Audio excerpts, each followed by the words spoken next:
बच्चों, आज हम पढ़ेंगे कृतिका का पहला पाठ माता का आंचल, जिसे शिवपूजन सहाय ने लिखा है। शिवपूजन सहाय के पाठ को हम यहाँ से शुरू करते हैं।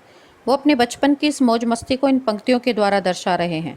जहाँ लड़कों का संग तहाँ बाजे मृदंग, जहाँ बूढ़ों का संग तहाँ खर्चे का तंग।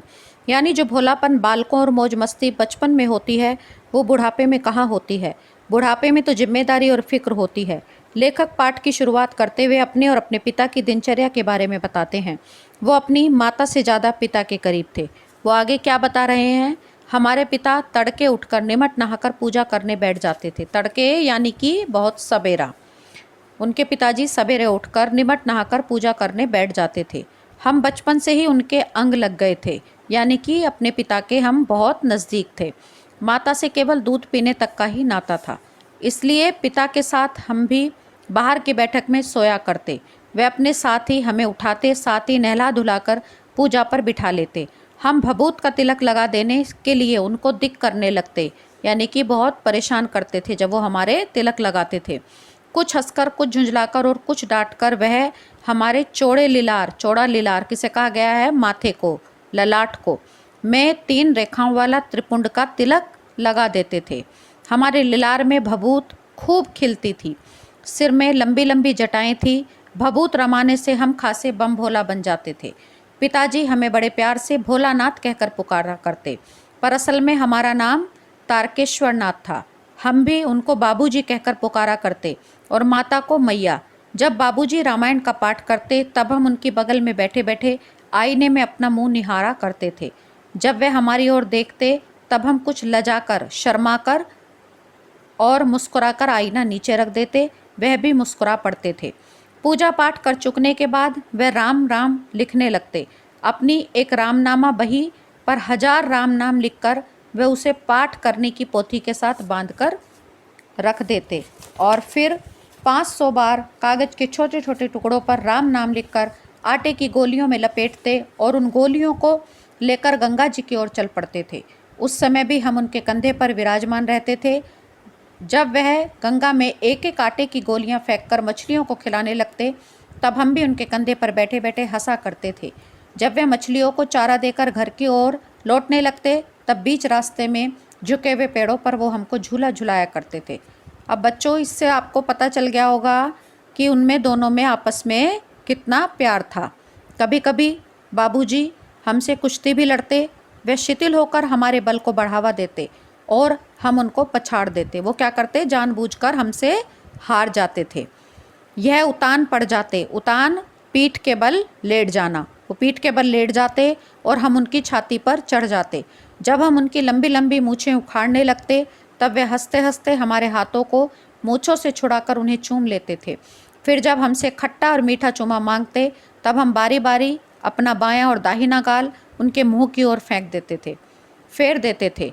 बाएं का खट्टा चूमा लेकर जब वे दाहिने का मीठा चूमा लेने लगते तब अपनी दाढ़ी या मूछ हमारे कोमल गालों पर गड़ा देते। हम झुंझलाकर फिर उनकी मूछें नोचने लग जाते। क्या होता? उनकी जो दाढ़ी मूछ थी वो हमारे कोमल गालों पर चुभ जाती तो हम परेशान होकर उनकी मूछों को नोचने लगते थे। इस पर वह बनावटी रोना रोने लगते और हम अलग अलग खड़े खड़े खिलखिलाकर हंसने लग जाते थे। उनके साथ हंसते हंसते जब हम घर जाते तब उनके साथ चौके पर खाना खाने बैठते। वह हमें अपने हाथ से फूल के एक कटोरे में गोरस और भात सान कर खिलाते थे। जब हम खाकर अफर जाते तो मैया थोड़ा और खिलाने के लिए हट करती।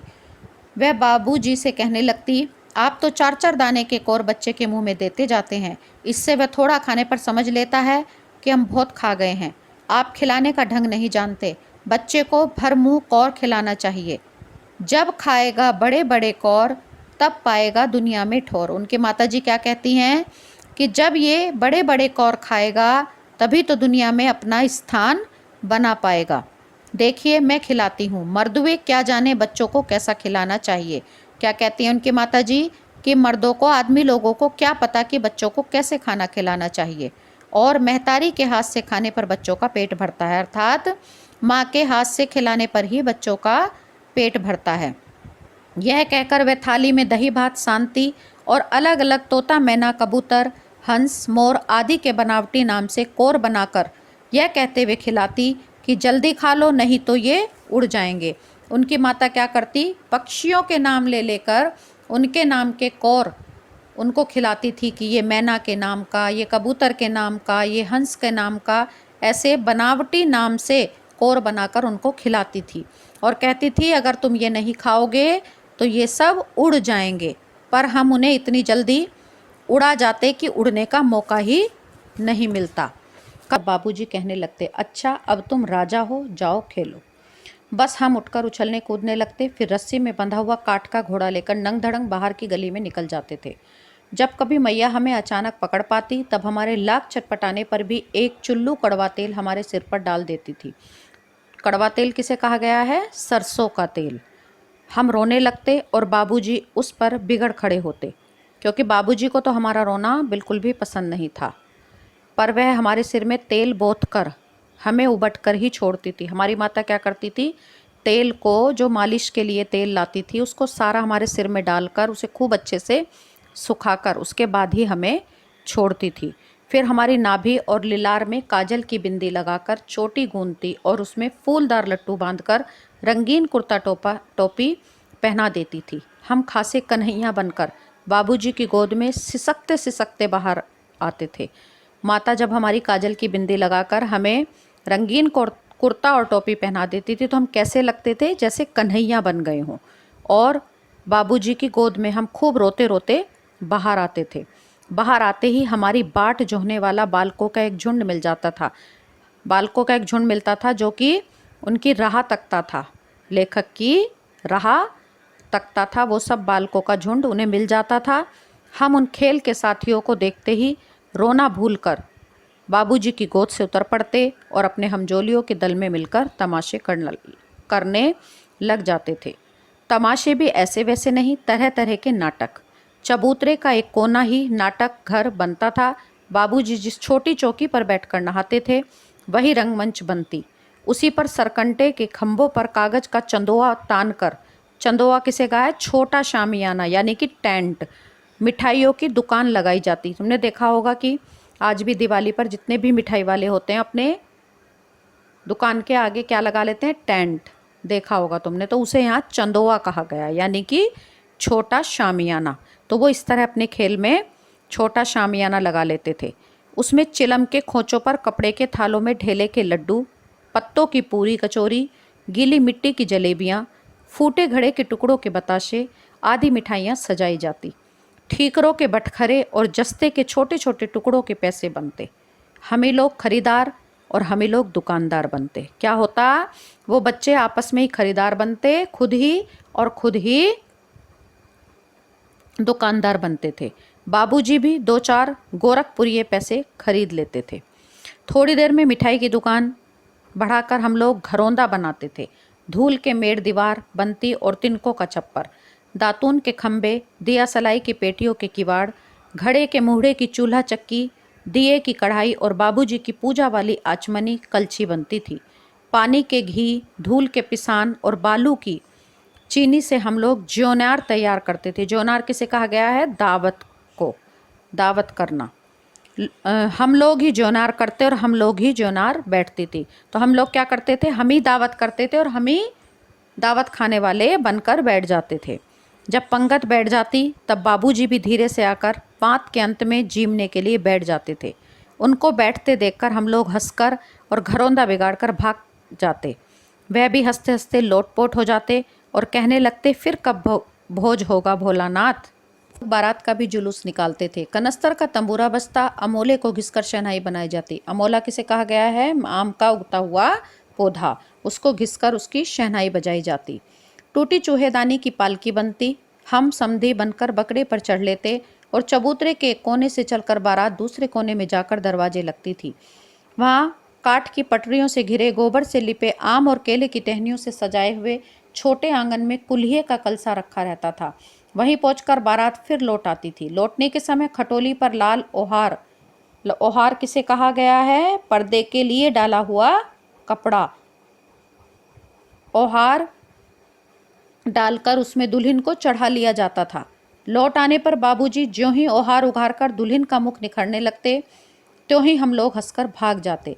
थोड़ी देर बाद फिर लड़कों की मंडली जुट जाती थी। इकट्ठा होते ही राय जमती कि खेती की जाए। बस चबूतरे के छोर पर घिरनी गड़ जाती और उसके नीचे गली कुआं बन जाती। मूंज की बटी हुई पतली रस्सी में एक चुक्कड़ बांध गुराड़ी पर चढ़ाकर लटका दिया जाता और दो लड़के बैल बनकर मोट खींचने लग जाते। चबूतरा खेत बनता, कंकड़ बीज और ठेंगा हल जुआठा। बड़ी मेहनत से खेत बोए जाते, पटाए जाते। फसल तैयार होते देर न लगती और हम हाथों हाथ फसल काट लेते थे। काटते समय हम एक गाना गाते थे। क्या गाते थे? ऊंच नीच में बई कियारी, जो उपजी सो भई हमारी। अर्थात हमने जैसा भी उगाया है वैसा ही खाएंगे। फसल को एक जगह रखकर उसे पैरों से रोन डालते थे। कसोरे का सूप बनाकर ओसाते। कसोरे किसे कहा गया? मिट्टी का बर्तन।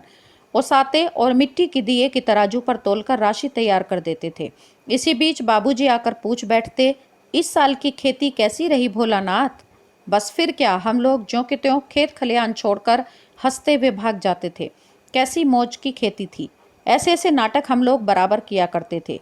बटोही में कुछ देर ठिठक कर हम लोगों के तमाशे देख लेते थे।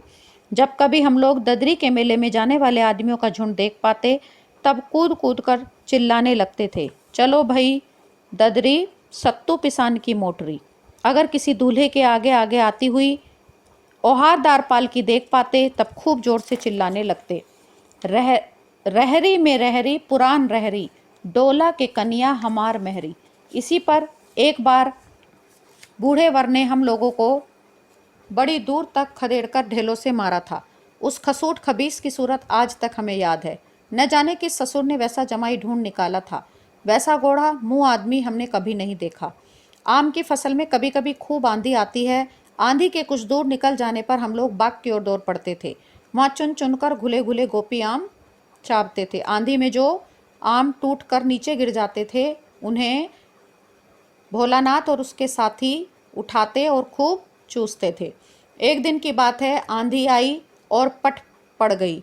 आकाश काले बादलों से ढक गया। मेघ गरजने लगे, बिजली कौंधने और ठंडी हवा सनसनाने लगी। पेड़ झूमने और जमीन चूमने लगे। हम लोग चिल्ला उठे, एक पैसा की लाई, बाजार में छितराई, बरखा उधरे बिलाई। लेकिन बरखा न रुकी और भी मूसलाधार पानी होने लगा। हम लोग पेड़ों की जड़ से धड़ से सट गए, जैसे कुत्ते के कान में अठई चिपक जाती है। अर्थात कुत्ते के कान में एक तरह का कीड़ा चिपक जाता है, उस तरह से हम पेड़ों की जड़ से सट गए। मगर बरखा जमी नहीं। बरखा बंद होते ही बाग में बहुत से बिच्छू नजर आए। हम लोग डर कर भाग चले। हम लोगों में बैजू बड़ा ढीठ था। एक बैजू नाम का बच्चा था जो बहुत ही शैतान था। संयोग की बात, बीच में मूसन तिवारी मिल गए। बेचारे बूढ़े आदमी को सूझता कम था। बैजू उनको चिढ़ाकर बोला, बुढ़वा बेईमान मांगे करेले का चोखा।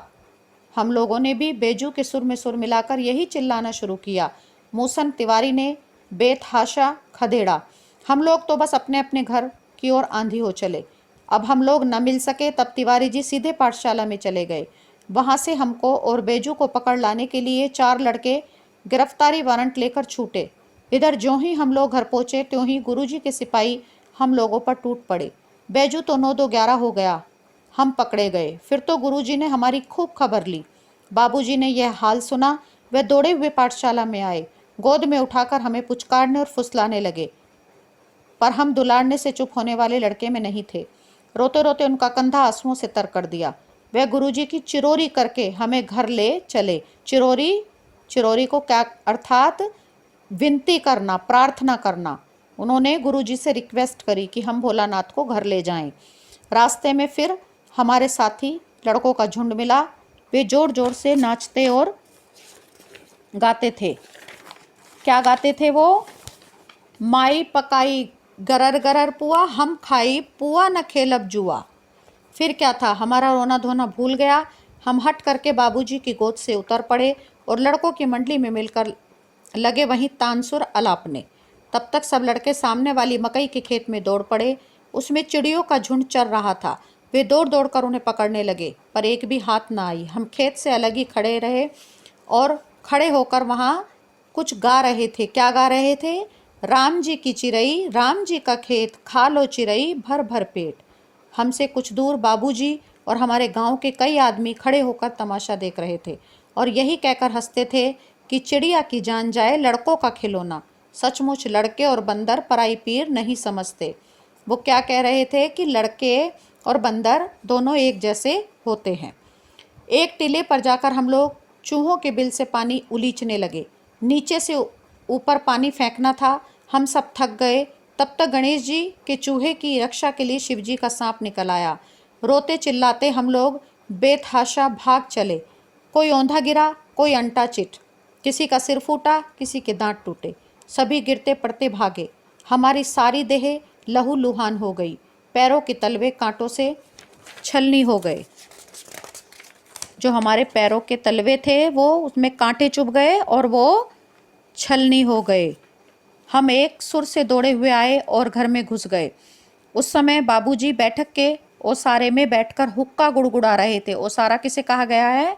ओसारे का अर्थ है बरामदा। तो बाबूजी बैठक के बरामदे में बैठकर हुक्का गुड़गुड़ा रहे थे। उन्होंने हमें बहुत पुकारा पर उनकी अनसुनी करके हम दौड़ते हुए मैया के पास ही चले गए। जाकर उसी की गोद में शरण ली। मैया चावल अमनिया कर रही थी। अमनिया अर्थात शुद्ध यानी कि साफ, चावल को साफ कर रही थी। हम उसी के आंचल में छिप गए। हमें डर से कांपते देखकर वह रो पड़ी और सब काम छोड़कर बैठ गई। अधीर होकर हमारे भय का कारण पूछने लगी। कभी हमारे अंग भरकर दबाती, कभी हमारे अंगों को अपने आंचल से पोंछकर हमें चूम लेती। बड़े संकट में पड़ गई। झटपट हल्दी पीसकर हमारे घावों पर थोपी गई। घर में कोहराम मच गया। हम केवल धीमे सुर से सांस से सां कहते हुए मैया के आंचल में लुके चले जाते थे।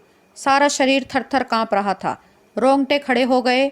हम आंखें खोलना चाहते थे पर वे खुलती न थी।